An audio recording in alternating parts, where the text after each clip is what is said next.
এতদিন পর্যন্ত যে আমরা একটা পচে যাওয়া পচা গলা রাজনীতি দেখেছি, যে এখানে রাজনৈতিক সংগঠন মানেই বলা যায় তার আসলে কোনো ধরনের স্বচ্ছতা থাকবে না, সব ধরনের জনবিরোধী কাজ করেই তারা পার পেয়ে যাবে, শুধুমাত্র তাদের দলবাজি এবং তাদের দেখা যায় নিজেদের কোরআনবাজি করে। কিন্তু আমি আশা করব যে এনসিপি হচ্ছে সেই জায়গায় অনেক বেশি জনমুখী হবে এবং জনগণের কাছে সবসময় তাদের একটা জবাবদিহিতার কালচার, জবাবদিহিতার সংস্কৃতি তারা রক্ষা করবে। আমরা সবাই এখনো পর্যন্ত একটা বিন্দুতে আটকা আছি, সেটা হচ্ছে আওয়ামী লীগের বিচার। আজকে 7টা মাস চলে গেছে, কিন্তু আমরা দেখিনি যে একটা চার্জশিট পর্যন্ত রেডি হয়েছে। ইভেন রিসেন্টলি যেটা আপনারা জানেন যে ফজলে করিম চৌধুরীর যে একটা চার্জশিট হওয়ার কথা, সেখান থেকে কিন্তু আপনার অনেক আসামির নাম বাদ করে গেছে।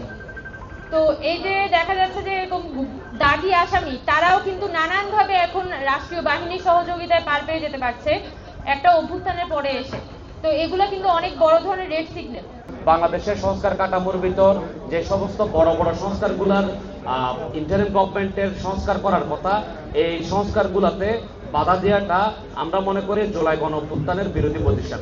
আমরা মনে করি জুলাই গণ অভ্যুত্থান বাংলাদেশে একটা বিপ্লবে নিয়ে যাওয়ার মতো ব্যাপার ছিল, কিন্তু আমাদের বড় পলিটিক্যাল পার্টিগুলা, পলিটিক্যালে যারা অ্যাম্বিশাস পার্টিগুলা, তারা শুধুমাত্র মনে করতেছে জনগণ গণ অভ্যুত্থানে সাড়া দিয়েছে, 2000 শহীদ হয়েছে, আমাদের শত শত ভাই শহীদ হয়েছেন, আহত হয়েছেন শুধুমাত্র একটা নির্বাচনের জন্য।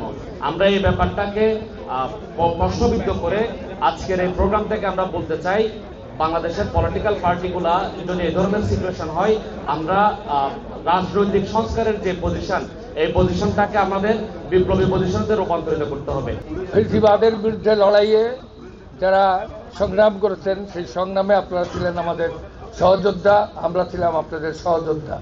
সেই সহযোদ্ধা হিসাবে আমি আপনাদের প্রতি সম্মান প্রদর্শন করছি দৈনিক আমার দেশের পক্ষ থেকে এবং আমার ব্যক্তিগত পক্ষ থেকে। আগে দেশ সংস্কার হোক, তারপর নির্বাচন। আমি আর হাজারো শহীদের ছেলের পক্ষ থেকে আমি আমার ছেলের জন্য, সবার জন্য বিচারের দাবি জানাচ্ছি।